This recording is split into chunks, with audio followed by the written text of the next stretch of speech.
السلام علیکم ورحمۃ اللہ وبرکاتہ۔ پیارے بچوں، آج میں آپ کو بتاؤں گا صدقے کی برکت سے ایک دھوبی سانپ کے ڈسنے سے بچ گیا۔ حضرت عیسیٰ علیہ السلام ایک بستی میں تشریف لے کر گئے تو وہاں کے لوگوں نے ایک دھوبی کی شکایت کی کہ وہ کپڑے دیر سے دیتا ہے، کم کر کے دیتا ہے اور پھاڑ کر بھی دیتا ہے۔ دعا کریں کہ کل وہ گھاٹ پر کپڑے دھونے کے لیے جائے تو واپس نہ آئے۔ حضرت عیسیٰ علیہ السلام نے دعا کی مگر وہ دھوبی دوسری شام کو صحیح سلامت واپس آ گیا۔ لوگوں نے حضرت عیسیٰ علیہ السلام کو اطلاع دی۔ انہوں نے دھوبی کو بلا کر پوچھا، آج تو نے کون سا نیک عمل کیا؟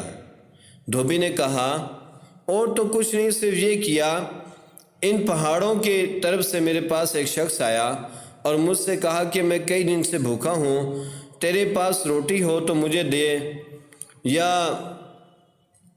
دور ہی سے دکھا دے تاکہ میں اسے دیکھ کر ہی میرے دل کو تسلی ہو جائے اور صبر کر لوں۔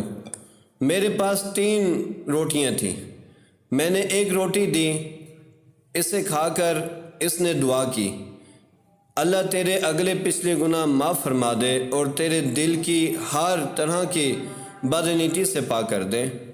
میں نے اسے دوسری روٹی بھی دے دی، اسے کھا کر اس نے دعا کی، اللہ تیرے اگلے پچھلے گناہ معاف فرما دے۔ آخر میں تیسری روٹی بچی، وہ بھی میں نے اسے کھلا دی، اسے کھا کر اس نے دعا کی، اللہ تجھے جنت میں ایک محل عطا فرمائے۔ یہ سن کر حضرت عیسیٰ علیہ السلام نے دھوبی کو حکم دیا، اپنے کپڑوں کی گٹھری کھول کر دکھا۔ اس نے گٹھری کھول کر سامنے رکھ دی۔ گٹھری میں ایک بہت بڑا کالا سانپ بیٹھا ہوا تھا۔ حضرت عیسیٰ علیہ السلام نے اس سانپ کو مخاطب کرتے ہوئے فرمایا، یہاں پر میں آپ کو ایک بات بتاتا ہوں بیٹا کہ جو نبی ہوتے ہیں ان کی بات جانور سنتے ہیں، سمجھتے بھی ہیں، اور جانوروں کی بات بھی جو انبیاء ہوتے ہیں وہ سمجھتے ہیں کہ جانور کیا کہہ رہے ہیں۔ خیر، حضرت عیسیٰ علیہ السلام نے سانپ کو مخاطب کرتے ہوئے فرمایا، اے کالے ناگ، کیا تجھے اس دھوبی کو ڈسنے کے لیے نہیں بھیجا گیا تھا؟ سانپ نے جواب دیا، اے اللہ کے پیغمبر، یہ صحیح ہے کہ مجھے اس کو ڈسنے کے لیے بھیجا گیا تھا، لیکن جب وہ بھوکا پیاسا مسافر آیا اور اس دھوبی نے اسے اپنی 3 روٹیاں کھلا دی اور وہ اسے دعائیں دیتا رہا، وہاں کھڑا ایک فرشتہ ہر دعا پر آمین کہتا رہا۔ اللہ نے 1-2 فرشتے بھیج کر میرے منہ میں لوہے کی لگام ڈلوا دی، بتائیں میں اسے کیسے ڈستا؟ حضرت عیسیٰ علیہ السلام نے دھوبی سے کہا، دھوبی یہ تیرا صدقے کرنے کی برکت سے اس زہریلے ناگ سے بچ گیا۔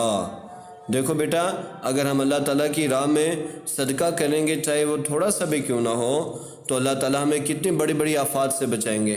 جیسے دھوبی کو اللہ تعالیٰ نے کس سے بچایا؟ سانپ سے بچایا۔ ٹھیک ہے، اللہ تعالیٰ سے دعا گوں کہ اللہ رب العزت ہمیں بھی زیادہ سے زیادہ صدقہ کرنے کی توفیق عطا فرمائے۔ الحمدللہ رب العالمین۔